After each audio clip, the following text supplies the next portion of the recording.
Hi, this is Willie Nelson from Norml. For 30 years, Norml has provided a voice for the millions of Americans who smoke marijuana responsibly. More than 500,000 Americans are arrested each year for smoking pot.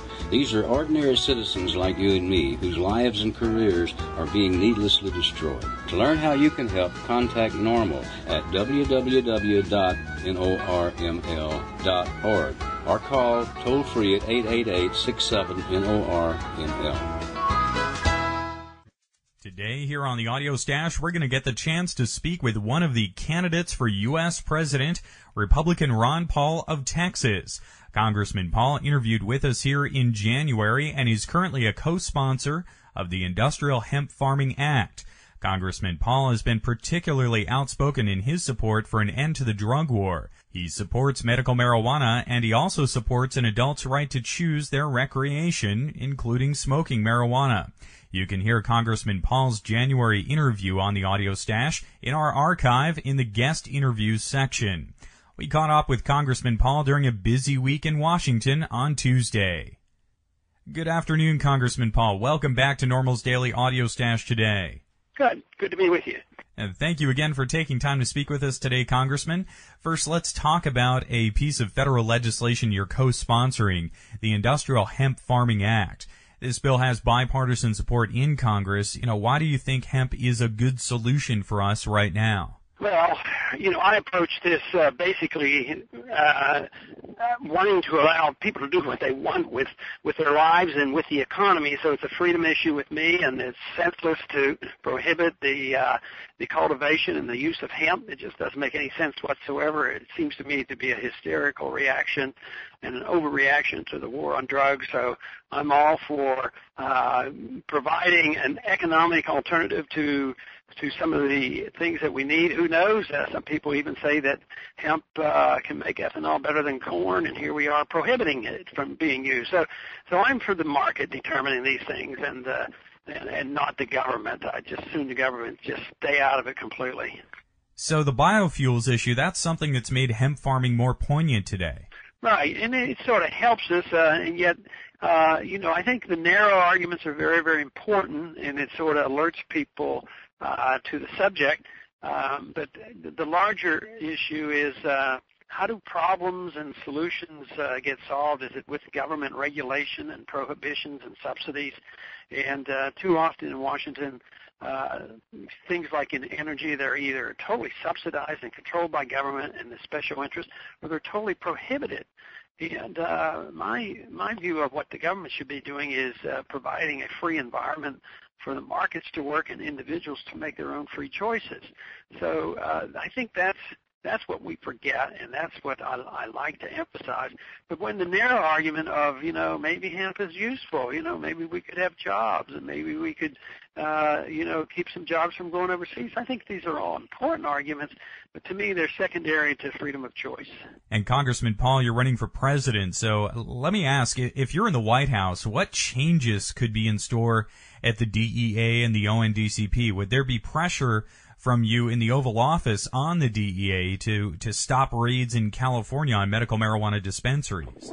Yeah, and I think you'd have proper authority to do that. You direct the Justice Department on what they should be doing and shouldn't be doing, and I don't subscribe to the overriding of state laws by the federal government, where if the federal government or a directive or a regulation or a Congress or a court rules and they make a mistake, it's just so overwhelming. So I think as president, I would just not prosecute. I would recognize and defend it under the 9th and the 10th Amendment, that this is not permissible by the president to do this. And likewise on some of these laws, the laws I wouldn't sign into effect, and when it's a clear-cut opportunity, they should be challenged in court and work to get them thrown out, in the best manner possible. And Congressman, in regards to medical marijuana, we've seen a tremendous amount of science published on the topic. Would you, as president, have research done on medical marijuana? Well, I wouldn't use taxpayers' money to do any research. I would just get the government out of the way and let people do what they want, and the medical profession should do the research necessary and I think a lot would have been done by now if we'd have just gotten out of the way. But the prohibition is the worst part. But I don't think government studies are necessary. I think that enough people already know of the benefits, and people should be allowed to make their own choices. If they make a mistake, they suffer the consequences.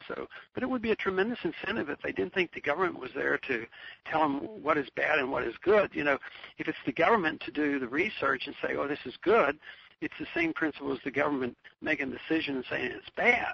So I don't particularly want them to do either one. I want the burden of decision making be placed on the individuals and the communities and the parents and if anything, local government at the very most. But I don't think that studies to find out what's good or bad about any substance is a proper role for the federal government. And Congressman Paul is someone who's been an outspoken critic of the drug war and our current foreign policy decisions.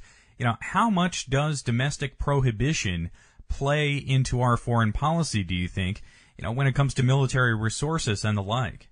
Well, I think it's significant, but it's probably a mixed bag. It requires a military operation, a lot of expenditures. Just think of what's going on in Colombia. We're talking about billions of dollars.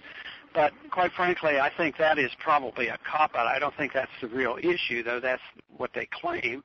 I think that's the excuse for going in. The drug war is the excuse to go into certain areas for the benefit of maybe oil interests or something else. Same way in Afghanistan, we're over there to get rid of the Taliban and stop these drugs from coming, but maybe it could have more to do with a gas pipeline going through Afghanistan than anything else. But I think they're very much aware of how much money is in the drug war, how much is involved, and I think many governments, including our own CIA, see some benefit to raise money outside the normal circles. And I think the Iran-Contra affair indicated pretty strongly that our CIA was involved in actually using some of this money, drug money. So I wouldn't be surprised if they do this deliberately. But the massive number of people in the country, the voters and the politicians here in Washington, all are easily intimidated, and they easily believe, well, it's the government's responsibility. We have to protect children. We have to protect people against bad things. And they vote that way because they think they're helping, or even if they are convinced it's not helping, they're convinced they better because they think that they can't possibly ever be elected or reelected to government if they tell the truth about the drug war. And yet that's one thing that I've been able to overcome, at least up until now. In my district, they know where I stand, and I've always been very clear that the drug war is a lot worse than the drugs themselves. Yet I've also had to convince the people in my district that I don't like drugs. I don't like illegal drugs. I don't even like most legal drugs, and point out that governments too often, and doctors, the medical profession, encourages overuse of prescription drugs, and here we now have our federal government doing mandatory mental health testing for every kid in school, and when they do some studies on this, they find out that about 10% of the kids are getting put on these drugs, and I think the evidence is strong that many kids on these drugs end up, participating in violent acts. So this is what the government does with drugs with all their good intentions. I think too often they end up doing a great deal of harm in the area which is called legal. Now, many seek to treat medical marijuana out there as a non-profit industry. That's the plan in New Mexico, and what's in place in Oregon. Many are calling for that to be the case in California. But, is medical marijuana as non-profit, could that indicate that all medicine in America could be non-profit as well? I wouldn't think so. The fact that marijuana is so prevalent, or could be, or would be so prevalent, there probably wouldn't be any profit in it. So I think it would just become pretty well available to individuals that wanted to use it.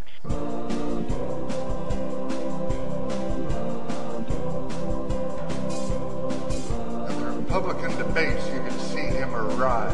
He stood 6'6" and weighed 245, and broad at the shoulder and narrow at the head, and everybody knew you didn't give no lip.